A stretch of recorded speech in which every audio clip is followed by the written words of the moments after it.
Brother Ahmad Thomson, welcome back. Allah, thank you. Now, in the last episode, you told me that you were still considering, you were still reading, you were still thinking, and you decided to go to Morocco.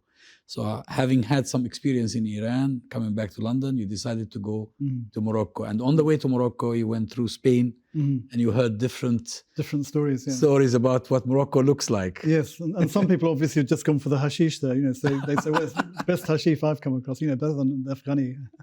So there are all these different stories, and I wasn't going for the hashish. There were a lot of people who went to Pakistan and Afghanistan for the hashish and ended up becoming Muslim. Subhanallah. And there are a lot of people like that, but it's that wasn't really what I was after. I already knew that, getting drunk or getting high didn't lead to knowledge. It was just a way of escaping, really. Did you know anyone in Morocco when you went, or you? I didn't know. No, I just. I didn't say. So how was Morocco then? This is about what, 1974? So this is 1972. Oh, it's still 1972. 72, 73. I'm just trying to think. No, it must have been 73. Yeah, it was the summer of 73. Okay. And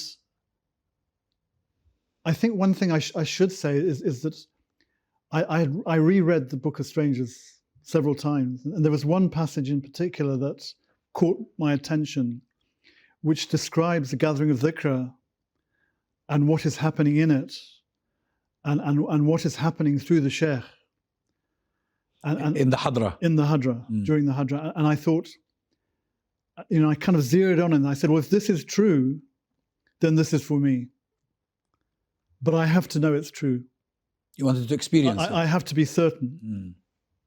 So this was part of the journey to Morocco was part of the way of just, I'll see what happens. I'll go and I'll see what happens, because certainly what happened to Sheikh Abdul Qadir was extraordinary. But why Morocco? Why Morocco? Simply because that book was based on his experience in Morocco. Okay. Because he met his teacher, Sheikh Imam Habib, in Morocco.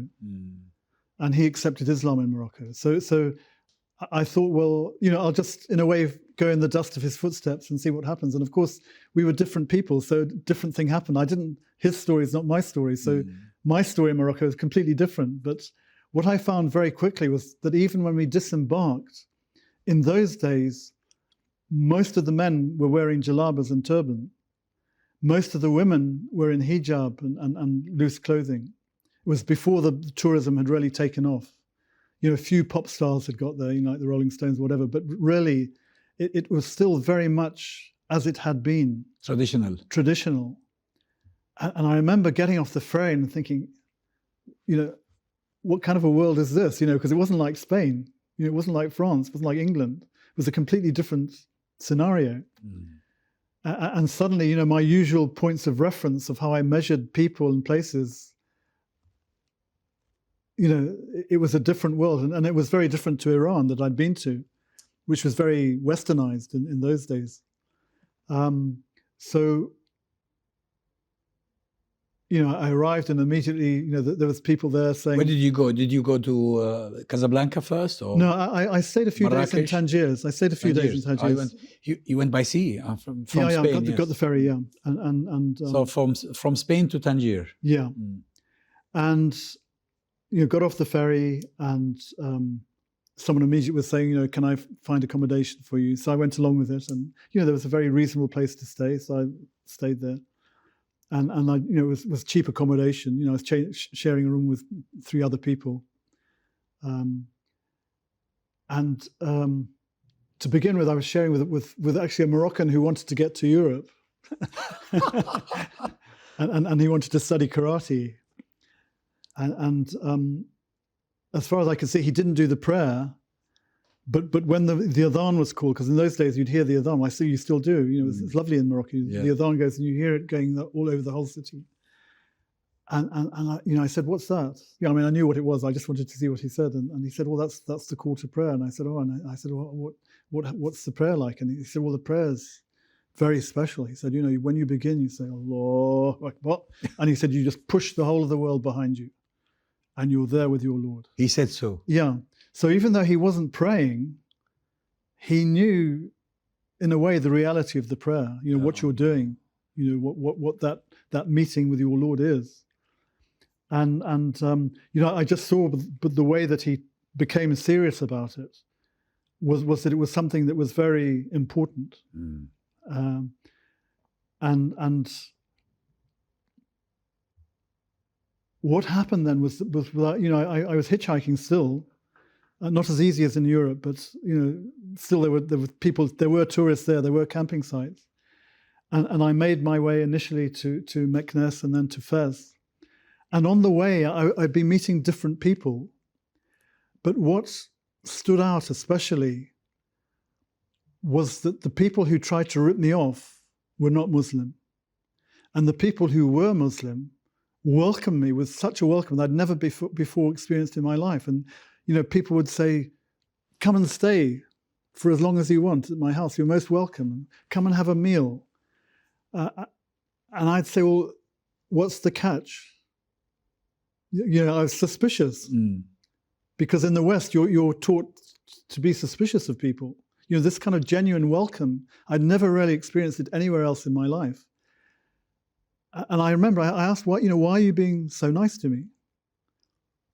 And they said, "Well, you know, we're Muslim, and part of our way of life is that we have to look after the traveller, and you're a traveller, so we're looking after you." You know, Ibn Sabil. That's how we live. You know, and I thought, "Wow, this is wonderful." And I remember writing in the postcard to a friend back in England. I said, "These people know how to live. These people know how to live." You know, it's so true. And you know, all the different experiences. I remember in Meknes, I was just, you know, looking around, and this man came up to me and he said, "Please come and have a meal with me and my wife. You know, we've got all this food and we have got no one to share it with." And he took me to his house, and you know, they had this huge big plate of couscous and then watermelon. And he was a wonderful man. And down below, that was on the first floor. On the bottom floor, on the ground floor, he had a stable, and he looked after donkeys that were too old to work. And rather than being destroyed or you know, ending their life in misery, he would look after them and feed them. He had a sanctuary for them. Yeah, I think it was part of SPANA. It was called SPANA. I can't remember what it stands for. I just remember that name. But again, this was something that really touched my heart. You know, he was a very simple man, but he you know, he kind of shared everything that he had. You know, he obviously wasn't rich. He shared everything. He didn't ask me for anything, and no one ever asked me for payment for their hospitality. You know, it was genuine hospitality. You know, once I was just walking along the road in between lifts, and this old man on a donkey, you know, came up beside me, and he said, I didn't understand a word he was saying. It was in Shlur, you know, in the Berber dialect, but not that I understood Arabic either, but some people spoke French, which I could speak a bit. But he sign language, you know, "Put your backpack on my donkey, you know, have a rest." So I put it on the donkey, and we walked along for a bit, and he nattered away, and I didn't understand a word. And then at a certain point he said, "You know, I'm turning off here." And so he gave me back my backpack and disappeared into the hills. And I thought, how amazing, you know, just this simple act of kindness. SubhanAllah. And then, you know, I arrived in Fez, and you know, again, staying at the campsite. And I didn't have a tent or anything. With all the places, I just sleep under the stars, you know. And I was measuring time by the moon, you know, and so when the full moon came, it was lovely because it bathed everything in light. And I think, well, I wonder where I'll be the next full moon, you know. And because I was there, you know, several weeks. I mean, there you could live on those days. You could live on £1 a day, hitchhiking. Yes, of course. So you know, you take 60, 70 pounds. That's a good couple of months, you know. I remember when I came to the UK in '74, I used to spend less than £70 a month. Mm-hmm. Yeah, that's in the UK. I mean, in Morocco, you need a lot less. Yeah. So you know, and you know, lovely food as well, good food. So how long was that? But what happened there was that I remember this young girl came up to me, and she said, you know, would you like to come and have a meal at our house? And I said, Bismillah. And, you know, so I was kind of getting used to being looked after now. And so she took me to the house, and they were obviously quite well to do. It's quite a big house. And I had my guitar with me, and they said, "Oh, you know, play the guitar." And I started playing, and they all started laughing because it was so different to Arabic music, you know. Although it was flamenco, which the roots of flamenco are the Andalus music, but maybe I wasn't such a good player either. But I thought how refreshing that they laughed at it and didn't hide it, you know, instead of pretending, "Oh, that's wonderful," you know. They just were genuinely expressed what their reaction was. And then after the meal, you know, I went up on the roof, and she came up, she must have been about 9 or 10. And then she said, do you believe in God? And she spoke, good English. And I said, yes, I do. And she said, well, what's God like? And I said, well, he's everywhere, but he's not contained by anything. And she said, well, then you're a Muslim. Subhanallah. And I said, well, I don't think it's quite as simple as that. And then elsewhere in Fez, I met people in the souk, some young youths and young men, and we were talking, and again, the subject came around the nature of existence and Allah and His Prophet and everything. And it got to the point, they said, well, you're a Muslim, you should become a Muslim. And I said, well, what do you have to do to become a Muslim? And they said, well, you just say the Shahada. And I said, what's the Shahada? And they said, well, just say this after me. And they repeated the Shahada, and I said the Shahada. They said, right, now you're a Muslim. I said, no, I'm not. I didn't understand a word of what I was saying. I have to understand what I'm saying. But what touched me was that they were so genuinely enthusiastic and wanting the best for me and wanting to share what they had with me. Of course, you probably afterwards you knew why, because if you embrace Islam, they get ajr. They get the reward. Yes, absolutely. Well, inshallah they will. May Allah reward them as if that was the point where I became Muslim. But what happened was that I then, because again the nafs comes into it, and there's always your heart saying, why don't you accept Islam? And then your head's saying, what? This is for foreigners. It's all the conditioning that you've had at school comes out, and then all the games the nafs plays to try and escape any kind of real commitment. And one of the men I'd met was an Australian who had travelled. He travelled all around Africa, around the coast, East Coast, West Coast, and come up. And he was in a bad way because in Nigeria he'd had really bad malaria. Oh, and so he was he really had been sick. Yeah. But at the same time, I thought... In which city did you meet him? This was in the campsite at Fez. And I thought, what a wonderful journey there. And I thought, well, maybe I'll do that. Maybe I'll do around Africa, and hopefully I won't get malaria. And so I actually set off to do that journey. And I walked out of Fez, and it was a lovely sunny day, and I was hitchhiking, and no one stopped. Then this young man came, and we spoke in broken French, and he said, my name's Mohammed. And I said, what are you doing? He said, I'm just going down to the river to have a wash. Just to have a bath. It's just a stream. But again, no lufts. And then in my heart was saying, the game's up. You have to accept Islam. You can't accept Islam here. You should go back to London and become Muslim with the community of Muqaddam Abdul Qadir, because they can teach you in the language you understand. But what was special about that young man? Well, again, he was just so genuine. He was just... So all these encounters had impacts on you. Yeah, I mean, in a way, there were a lot more encounters, but these are the main ones I remember. But what happened in that morning, that particular morning, was I suddenly realized that this journey around Africa was just another attempt to try and escape facing what I had to face. There was no point then. And so suddenly something in my heart said, look, go to the other side of the road and start hitching back to England and accept Islam. That's what you did. And I thought, and it kept on coming. So in the end, I said, all right, I capitulated, and I crossed the road. Almost immediately, I got a lift back to Fez, and then I got another lift kind of round Fez to the road going to Meknes, which was then going to lead to Casablanca and up the coast. And on the way, I met the Australian guy. I'd met in the campsite, and you met him again for the second time. He was trying to hitchhike back as well, and he was in a bad way. I remember I made some tea for him out of eucalyptus leaves, from the gum trees, and then some young boys came and gave us some prickly pears to eat. And I remember I said to him, I said, what were you in Australia? And he said, I'll tell you what I was in Australia. He said, I was alive. He said, I'm almost dead now. He said, I just want to go home.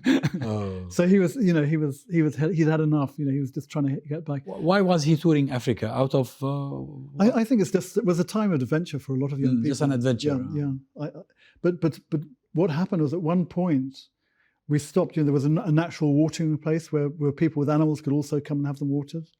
And he was kind of collapsed there, by a bush, and I got some water to drink. And then this man on a mule rode by, and he looked at us, and he pointed up at the sky and rode off.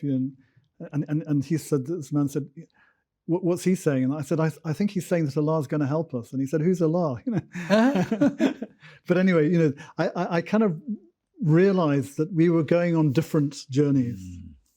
And I said to him, look, I think we're going to stand a better chance of getting a lift if we travel separately. You're going to Australia, I'm going to England. I think this is where we say goodbye. So we parted. And then very swiftly, I was getting lift after lift, straight through Morocco, straight through Spain. I thought, well, maybe I'll take a detour and have a look at Portugal. I crossed the border, no lifts. So, okay. Came back over the border, back into Spain, straight up, and very swiftly returned to England. Knocked on the door of the Zawiya. And I remember a man called Hadisa, he said, open the door, and he said, what can I do for you? And I said, I'd like to join the community. And he said, everyone's having a picnic today. Could you come back on Monday? This was on a Saturday. So I said, yeah, sure. And the friend I was staying with in London at that time, was a Saturday. I went back, and he also had another friend, traveller, who was staying, well, not just someone he'd met from New Zealand. And he said, I always remember this day. 11th, because we were talking about our travel. He said, I'll always remember this day, 11th of August. And then come the 13th, the Monday, I was back at the Zawiya, and I said, I'd like to join the community. And Hajab Aziz, alayhi rahmah, Allah. He said, well, if you want to join the community, you'll have to accept Islam. I said, I've already made that decision. So he said, okay, fine. And he said, Muqaddam Abdulkar is in America at the moment because he has a Zawiya there also. But in Mexico, was it? Or no, New Mexico. No, this was in Berkeley. Berkeley. He did have one in Mexico later on, but in Berkeley he had this first Zawiya, and there's some wonderful stories there, and especially the one of Abdul Hayy Daniel Moore, who was a famous poet then. And very outrageous, before he became a Muslim, and full of life. But anyway, he said, but the director of the Islamic Center, the Rajaf Mahmoudabad, he's been a great help to us and a great friend. So we'll ask him to come to the Zawiya to take your shahada. The Islamic Center in Regent's Park? Yes, yeah. And this was before the mosque was built, even before the Jummah was in the tent. It was when we had the old lodge, where my first Jummahs were at the old lodge. And so he came that evening, and it was extraordinary because, I'd been smoking, you see, and I thought, well, now that I'm going to accept Islam, I'll have to stop smoking. And, and I'd arrived in good time, and they said, well, you have to have a ghusl, you have to have a wash in cold water, first of all, so you use the bathroom upstairs, here's a towel. So I went and just washed myself. It doesn't have to be cold water. Yeah, no, it wasn't cold. It was. I think it was because it was summer. It was refreshing. But there was warm water there, obviously, but I didn't need it. And then I came downstairs, and then the Raja came, and he started talking about his time at Cambridge. And he said, I had so many clothes, so many shoes, I didn't know what to do with them. And he said, and then he asked Hadith, he said, could I have a saucer, please? I want to smoke a cigar. And I thought, what's going on? Here I am thinking I'm going to go into this life of giving up everything. And this guy is smoking. And here he is smoking. And Hadith said after, he said, I've never seen him smoke in the Zawiya before or since. And he's the only person I ever saw smoke anything in the Zawiya. So it was almost like he was breaking my preconceptions. And I don't know if he was doing that with knowledge or it was just something that came from his heart. But he was saying, Islam is vast. There's room for the very rich and as well as for the very poor. You don't have to lead this kind of life of abstinence. It's not a community of monks and nuns. It's a whole panoply of people. As we know, it's from every walk of life. Many people when they convert, they become so strict. Yeah. No, it's the Christian upbringing. Yeah, but then they realize it's as if it's like a reaction, and then they realize that Islam is much more flexible and practical. Yeah, then they find the middle way, inshallah. Yeah. And now, what was the impact on your family when you embraced Islam? Well, I think at first my parents were very worried because there were a lot of different groups in those days. like the Guru Maharaj, which was the divine light people, the transcendental meditation people, the Sri Rajneesh, all these different groups. The one that got killed off in South America, and I think that by the CIA, although they said it was self-administered, but Allahu Alam. But they thought I'd been brainwashed by some kind of lunatic fringe group, and they were very worried. And I thought it was a cult of some sort. Yeah. And then I think over time, they saw I was still me, and I'd lost some bad habits and gained some good habits. So it's okay. So in the end, we came to an agreement, almost unspoken, that they wouldn't try and make me leave Islam, and I wouldn't try and make them come to Islam. But they didn't know that your sister had already been a Muslim? No, they knew that, but they thought it was just a passing phase. And I think also the group she was with was much more kind of respectable, if you like, in academic terms. We were kind of a bit of a wild bunch in Bristol. Did you continue to be Sufi? Yes. You until today? Yes. So that's your path? Yes, because it's the heart of Islam. You find a lot of people talking about Islam, a lot of people talking about Iman, but as we know from the Hadith Jibreel, there's also Ihsan. Ihsan, of course. Yes. And really, that's where the idea of Sufism comes from. Tasawwuf is the science of Ihsan, to put it very simply. And I remember, you see, when I was saying the Shahada with the Raja, because obviously when going back to that point, after we were having tea and, he smoked a cigar, a bit of it, and then he said, right, time for business. And then he was very clear, and he said, you realize that if you want to become Muslim, once you've said the Shahada, you have to keep on saying the Shahada. You have to do 5 prayers a day. You have to fast Ramadan. You have to pay zakat if you have enough wealth. And if you're able, you have to go on the Hajj. I said, yes, I understand that. Then he went to Iman. He said, you understand that this entails a whole belief of what is in the unseen. It's a belief of Allah and His angels and His messengers and the books and the last day and the setting up of the balance and people going to the garden and people going to the fire. And that everything is by the decree of Allah, the good of it and the bad of it. Do you accept that? And inwardly I was saying, well, I'm not sure about the angels, but I said yes, because suddenly I was revisiting what I thought I'd left behind with Christianity. Because there they talked about angels, but then they had these funny kind of little cherubs, pink cherubs, in Renaissance paintings. And I thought, well, angels can't be like that. Because they visualize them. Yeah, they've kind of given them a form that they don't have. And then when you read about the first revelation to the Prophet ﷺ, how Sayyidina Jibreel filled the whole horizon, and wherever he turned to try and escape, there was Sayyidina Jibreel filling the whole horizon, and you think, wow, this is something amazing. This is different, vast. Yeah, this is the reality of. It might have. It probably helped that you had already been thinking about it and also reading about it. Yeah, and then also. And then he came to Ihsan, you see. But I said yes. And then in my heart I said, if any of this turns out not to be true, I'll leave it. That's what I said to myself to kind of, escape towards this. Is that the kind of legal way of approaching things, I guess. And then he said, you realize that also that the whole point of this is that you worship Allah as if you see Him. And although you don't see Him, you know that He sees you. I said, yes. He said, fine. He said, and then he went through the Shahada 3 times. I repeated it after him. He said, Alhamdulillah. He said, now you're Muslim. He said, now let's give you a name. And he opened the Quran. And he shut it and he opened it again. He said, your name's Ahmad. What was your name before? Martin. Martin.